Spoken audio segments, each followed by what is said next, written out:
สำหรับเจ้าวันนี้นั้นก็จะได้นำเอาเรื่องราวของทิศหกได้มาอู้กับบรรดาศรัทธาญาติโยมซึ่งทิศต่อมาจากทิศเบื้องขวาทักขิณทิศต่อมานั้นก็เป็นทิศเบื้องซ้ายแต่เนื่องจากว่าช่วงนี้เป็นช่วงที่ใกล้กับเทศกาลการเข้าพรรษาอาตมาภาพก็เลยขอลัดเอาความรู้เรื่องราวเกี่ยวกับการเข้าพรรษามาอู้ให้กับบรรดาศรัทธาญาติโยมได้สดับรับฟังก่อนส่วนทิศหกนั้นก็จะได้อู้ต่อไปในสัปดาห์ต่อกันไปสาธุชนญาติโยมทุกท่านสำหรับเจ้าวันนี้มาปะกับบรรดาพ่อไม่ออกคณะศรัทธาญาติโยมเฮาก็เหมือนดังทุกๆครั้งและในช่วงนี้เป็นช่วงที่ใกล้เข้าสู่การที่พระสงฆ์องค์เจ้าจะได้อยู่จำพรรษาที่ใดที่หนึ่งตามบรมพุทธานุญาตที่พระพุทธองค์ทรงตรัสไว้ที่นี้ก็มีคนเกิดความสงสัยขึ้นมาว่าการอยู่จำพรรษานั้นมันเกิดขึ้นเมื่อใดเวลาใดและช่วงไหนอันที่จริงหลายๆท่านนั้นก็ได้ฮู้แต่ก็มีแห่งหลายท่านด้วยกันที่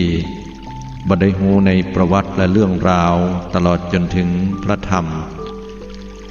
โดยอาตมาภาพจะได้กล่าวถึงบรรยายให้ฟังแบบย่นย่อตามเวลาสืบเนื่องมาจากสมัยองค์สมเด็จพระสัมมาสัมพุทธเจ้ายังตนยังองค์อยู่บนห้องวัดสมัยพุทธกาลณดินแดนชมพูทวีปกล่าวครั้งนั้นเมื่อองค์สมเด็จพระผู้มีพระภาคได้ทรงตรัสรู้อนุตตรสัมมาสัมโพธิญาณแล้วปืนก่อไม้สลีมหาโพธิ์ก็พิจารณาหันธรรมด้วยความลึกซึ้งละเอียดและรอบคอบทรงพิจารณาหันหลักปฏิจจสมุปบาทปัจจัยการ11บรรลุซึ่งธรรมอันละเอียดปราณีตก็ทรงท้อพระทัยในอันที่จะแสดงธรรมพอดีโชคดีที่มีพระพรหมเพิ่นได้ลงมาอาราธนาพิจารณาซึ่งธรรมเทวบุตรเทวดาทั้งหลายก็ทรงเปลี่ยนพระทัยพิจารณาหันดอกบัว4เหล่าแล้วก็เล็งข่ายพยานลำลึกไผน้อจะเป็นผู้ที่หูธรรมแม้แต่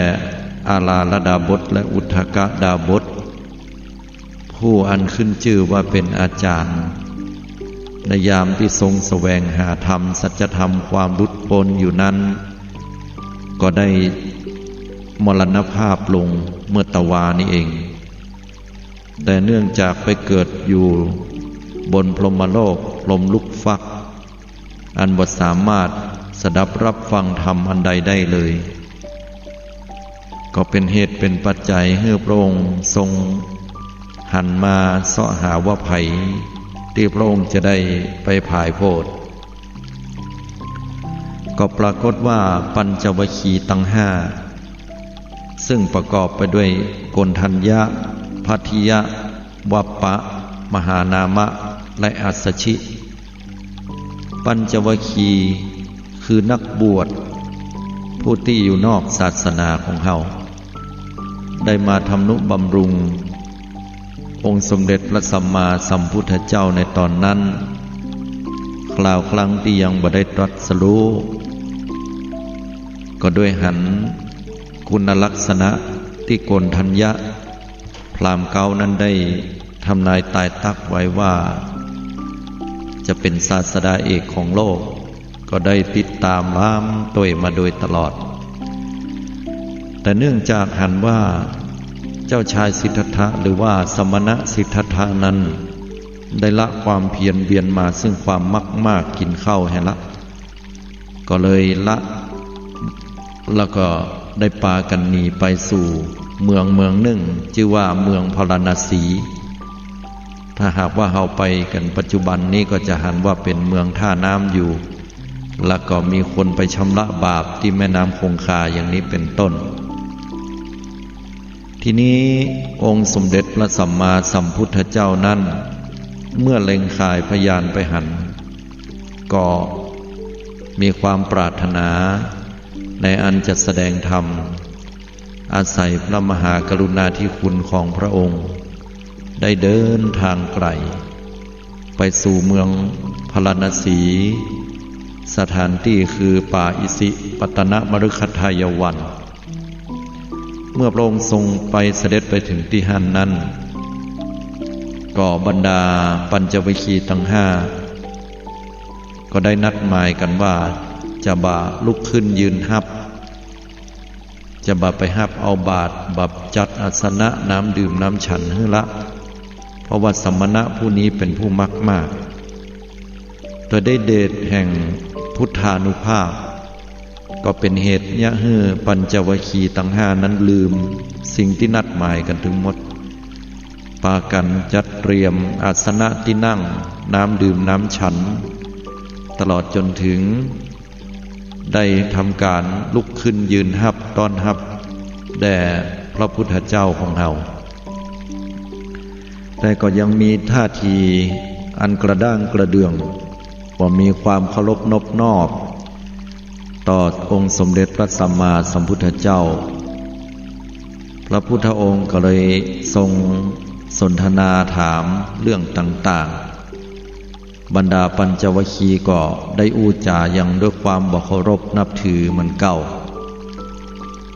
พระองค์หันอย่างนั้นก็เลยตรัสถามเป็นข้อไปในที่สุดก็บอกว่าให้ตั้งใจฟังธรรมเน้อปัญจวัคคีย์ก็ยังมีการกระด้างกระเดืองอยู่พระพุทธองค์ก็เลยตรัสถามคำสุดท้ายว่าปัญจวัคคีย์ทั้งห้าท่านทั้งหลายเคยได้ยินก่อว่าเฮาเนี่ยบอกว่าเฮาบรรลุซึ่งอนุตตรสัมมาสัมพุทธิญาณแล้วเฮาได้อยู่จบพรหมจรรย์แล้วเป็นผู้ประเสริฐบริสุทธิ์บริบูรณ์โดยสิ้นเชิงบรรดาปัญจวัคคีย์ทั้งห้าก็ได้สติขึ้นมาว่าสมณะโคดมผู้นี้บักเกยที่จะกับนี้มาก่อนก็เลยเปิดใจเป็นที่มาของการฟังธรรมว่าในท่านลองแสดงธรรมให้ฟังเหรอเมื่อเป็นอย่างนี้องค์สมเด็จพระผู้มีพระภาคก็อาศัยพระมหากรุณาธิคุณได้ทรงแสดงธรรมบทหนึ่งชื่อว่าธรรมจักรกับปวัตตนสูตรแปลว่าพระสูตรประดุจดังกงล้อนำไปสู่ความเจริญคือเป็นพระสูตรแรกหลังจากที่พระองค์ได้ตรัสรู้และก็ได้นำมาแสดงให้แก่ปัญจวัคคีย์ทั้งห้าเรื่องราวของหลักธรรมธรรมจักรกับปวัตตนสูตรนั่นก็ได้กล่าวถึงความเห็นหรือว่าความเชื่ออันสุดโต่งสองประการแรกนั้นเปิ้นฮ้องว่าปฏิบัติตัวเก่าแบบกามสุขันลิกานุโยคคือการที่ประกอบตัวเก่าให้เกิดความสบายติดอยู่เปิงใจพอใจยึดติดอยู่กับสิ่งที่ยะให้เกิดความสบายนักล้ำไปภาษาพระเปิ้นบอกว่ากามคุณห้าคือความสบายตังตาได้อาหารดีตังตามีความสบายได้อาหารดีตังหูมีความสบายแสวงหาได้อาหารดีตังหูดังมีความสบายได้อาหารดีตังลิ้นมีความสบายได้อาหารดีๆตังสัมผัสร่างกายเย็นฮ้อนอ่อนแข็งและได้อาหารใจ ได้ความสบายใจเมื่อคนเฮานั้นได้รับความสุขการบำรุงอย่างนี้แล้วก็ยึดติดพอใจและก็ยินดีพอใจสิ่งเหล่านี้พอสิ่งเหล่านี้อันตรธานหายไปก็เป็นทุกข์เป็นความเศร้าโศกเสียใจอันเป็นที่มาของการดำรงตนตัวเก่าเพลิดเพลินยินดีเกิดนันทิราคะคือความเพลินพอใจในสิ่งเหล่านี้พระพุทธองค์ทรงตรัสว่าเป็นสายที่หย่อนยานเกินไปบ่เป็นเหตุของการพ้นจากความทุกข์เป็นธรรมอันเลวเป็นเหตุให้ตั้งบ้านตั้งเฮือนบ่ใช่ธรรมของพระอริยะคือผู้ที่หลุดพ้นแล้วความสุดโต่งส่วนที่สององค์สมเด็จพระสัมมาสัมพุทธเจ้าได้ตรัสบอกไว้ว่าอัตตกิลมัฏฐานุโยค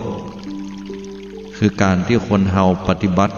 ประพฤติตัวเก่าให้เคร่งครัดจนเกินไปนั่นก็ได้แก่เรื่องราว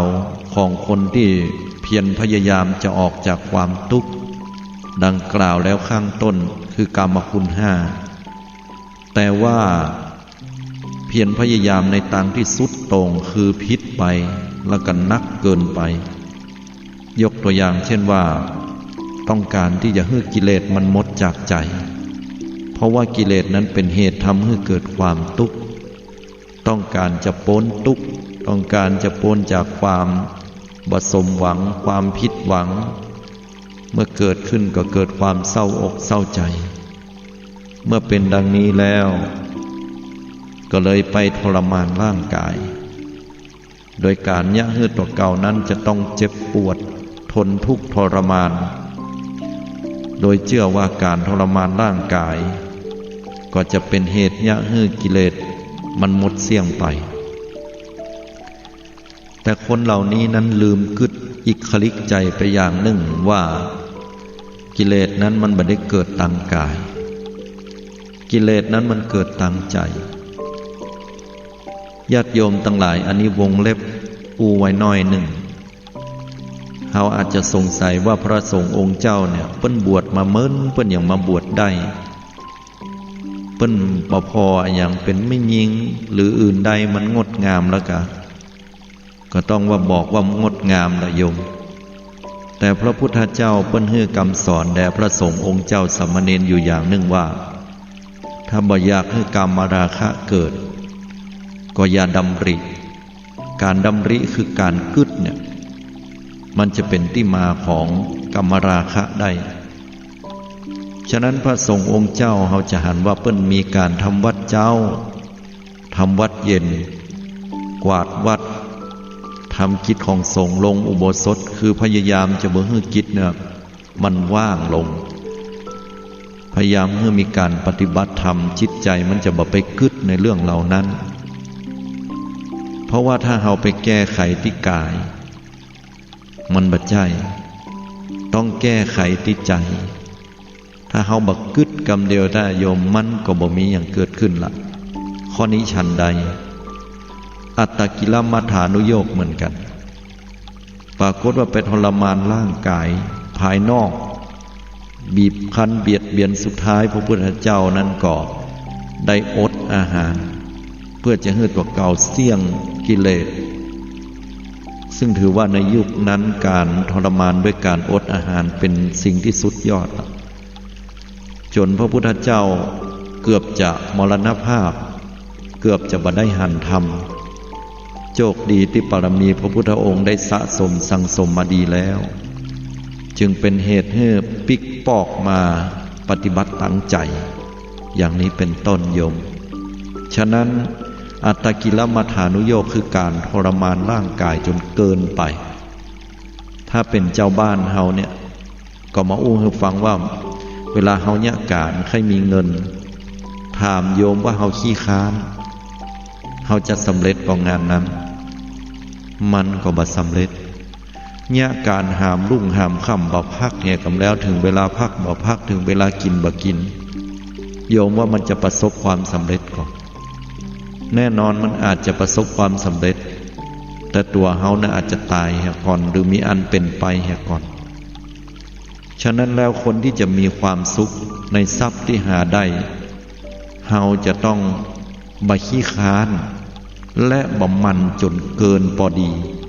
คำว่าเกินพอดีก็คือถึงเวลาพักถึงเวลากินถึงเวลานอนจะไปเอากำกึดตอนที่ยะการมานอนแล้วเอากำกึดรับไปตัวอันนี้เป็นห้องว่าเคร่งจนเกินไปทีนี้ย้อนกลับมาในเรื่องขององค์สมเด็จพระผู้มีพระภาคได้แสดงธรรมว่าทางสองสายนี้เป็นทางที่บัดใช่หนทางแห่งการบรรลุซึ่งความเป็นดินแดนเกษมสารคือมรรคผลนิพพานได้แต่เฮาตถาคตได้ปะแล้วซึ่งธรรมนั้นและธรรมนั้นเรียกว่ามัชฌิมาปฏิปทาคืออยู่ระหว่างกลางสองสายนี้บ่ให้สุดตรงเกินไปบ่ให้มันไปทางซ้ายบ่ให้มันไปทางขวาเหมือนกับเฮาเดินทางไปอย่างขี่รถเวลาลงซ้ายก็ลงข้างเวลาลงขวาก็ลงข้างไปก็เป็นอันว่าต้องเป็นอุบัติเหตุแต่ถ้าไปตามถนนเส้นสายตามทางที่เพิ่นแนะนำไว้นั่นก็คือถูกต้องบ่ลงทางองค์สมเด็จพระสัมมาสัมพุทธเจ้าก็ได้แสดงเรื่องของหลักธรรมตัวนี้ทางหนทางอันเป็นสายกลางนั้นได้แก่มัชฌิมาปฏิปทาและก็เป็นเรื่องของอริยมรรคมีองค์8ได้แก่สัมมาทิฏฐิความหันชอบสัมมาสังกัปปะดำริชอบสัมมาวาจากำอู้กำจาอันควรชอบสัมมาวายามะเปลี่ยนพยายามชอบสัมมาอาชีวะทำการงานชอบสัมมาสติระลึกชอบสัมมาสมาธิตั้งใจไว้ชอบบรรดาสาธุชนทั้งหลายตั้งแต่สัมมาทิฏฐิสัมมาสังกัปปะสัมมาวาจาไล่ขึ้นมาเรื่อยๆเพียงแค่ว่าคนเฮาปฏิบัติตามสายต่างนั้นก็จะเป็นหนทางขึ้นสู่มรรคผลนิพพานซึ่งพระพุทธองค์ได้ทรงแสดงอย่างละเอียดชัดเจนแต่อาตมาภาพหันเวลาว่ามันบ่พอก็เลยบ่ได้แถลงให้ถึงที่สุดสรุปแล้วก็คือหลังจากที่ปัญจวัคคีย์ทั้ง5ได้สดับรับฟังเสร็จเรียบร้อยอัญญาโกณฑัญญะหรือตอนนั้นเป็นโกณฑัญญะพราหมณ์อยู่ก็ได้ดวงตาหันธรรมขึ้นว่าสิ่งใดสิ่งหนึ่งมีความเกิดขึ้นเป็นธรรมดาสิ่งนั้นถึงปวงล้วนมีความดับไปเป็นธรรมดาเพราะว่านอกจากที่พระพุทธองค์จะแสดงในเรื่องของหลักธรรมเหล่านี้ก็ยังอาศัยพระมหากรุณาธิคุณแสดงในเรื่องของอริยสัจทั้ง4ประการอันได้แก่ความทุกข์นั้นได้แก่ความบ่สบายกายบ่สบายใจความคับขุ่นข้องมองใจความบ่เป็นไปดังใจก็ถือว่าเป็นทุกข์ความประสบกับสิ่งที่บ่เป็นที่ฮักบ่เป็นที่เปิงใจก็เป็นทุกข์ความปัดพลากจากคนฮักคนชอบใจลูกหลานตันเต้า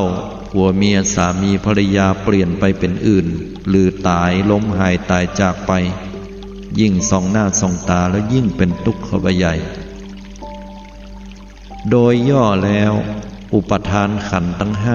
5คือความทุกข์พระพุทธเจ้าทรงตรัสไว้อุปทานขันธ์5บอกว่าจะเป็นรูปร่างกายเราจะต้องมีการประดับประดาให้อ้วนพีลงพุงต้องแต่งกายต้องทาใส่น้ำอบน้ำหอมอาบน้ำคู่วันเป็นเรื่องธรรมดาที่เราเคยชินแต่พุทธองค์ทรงตรัสว่ามันเป็นทุกข์กับร่างกายที่เราดูแลนี้ในยามเกิดมาก็เป็นทุกข์เพราะว่าเกิดแล้วจะต้องปะแก่ปะเจ็บปะตายปะความพัดพลากนี่คือความทุกข์ความทุกข์เหล่านั้นคืออุปทานโดยย่อในขันธ์5นั่นได้แก่เวทนารูปเวทนาสัญญาสังขารวิญญาณความยึดมั่นในร่างกายยึดมั่นต่างความรู้สึกความจำได้หมายหูยึดมั่นในเรื่องความรู้สึกนึกคิดต่างๆไผว่าก็บ่ได้ ภัยเลือดก็บ่ได้ภัยด่าตัวเก่าเพื่อเป็นสัตว์เป็นสิ่งโคตรเกลียดขึ้นมาด้วยความยึดมั่นถือมั่นซึ่งตัวเก่าก็บ่ได้เป็นสัตว์นั้นเลยแต่เอามาใส่ใจแล้วย่อมเกิดความทุกข์สุดท้ายแม้แต่จิตแต่ใจแต่มโนมนวิญญาณยึดมั่นจิตยึดมั่นใจก็เป็นทุกข์เพราะมันเป็นใจของเฮาสรุปแล้วก็คือยึดมั่นรูปนามหรือว่ากายกับใจ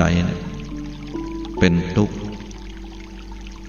เมื่อพระพุทธองค์ทรงแสดงอย่างนี้ก็บอกว่าสาเหตุของความทุกข์เหล่านั้นอันได้แก่ตัณหาคือความอยาก3ประการอันได้แก่กามตัณหาภวตัณหาและวิภวตัณหา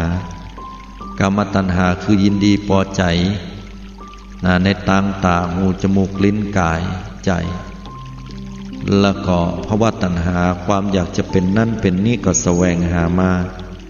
วิภวตัณหาผลักดันในสิ่งที่มีอยู่เป็นอยู่นั้นออกไปจากตัวเก่าบ่อยากจะเป็นบ่อยากจะได้ยกตัวอย่างเช่นว่าแต่งงานกับภริยาคนนี้แล้วบังงามเท่าไปแล้วเขาได้คนใหม่อันนี้เป็นวิภวตัณหาแต่งงานอยู่กับพ่อใจคนนี้ผัวข้าเจ้ามันตึงบดีเอาผัวไปไกลๆอันนี้เป็นวิภวตัณหามันเป็นทุกข์ทั้งนั้นนะโยมนี่คืออุปทานในขันธ์ห้าโดยย่อพุทธองค์ก็ทรงแสดงในเรื่องของหนทางอย่างที่กล่าวเรื่องของมรรคมีองค์8เมื่อเสร็จสับเรียบร้อยแล้วอัญญาโกณฑัญญะจึงได้ดวงตาหันธรรมว่าสิ่งใดสิ่งหนึ่งมีความเกิดขึ้นเป็นธรรมดาสิ่งนั้นถึงปวงล้วนมีความดับไปเป็นธรรมดาพุทธองค์ได้ทรงสดับได้ทรงหันด้วยพระญาณอย่างนั้นก็เลยเกิดความปีติยินดีเป็นอย่างยิ่งในความสำเร็จของพระองค์ก็เลยอุทานออกมาว่าอัญญาสิวัตโพโกณฑัญโยอัญญาโกณฑัญญะหันแล้วโกณฑัญญะหันแล้วในธรรมนี้อย่างนี้เป็นต้นก็เลยเป็นประจักษ์พยานในการทรัตพยา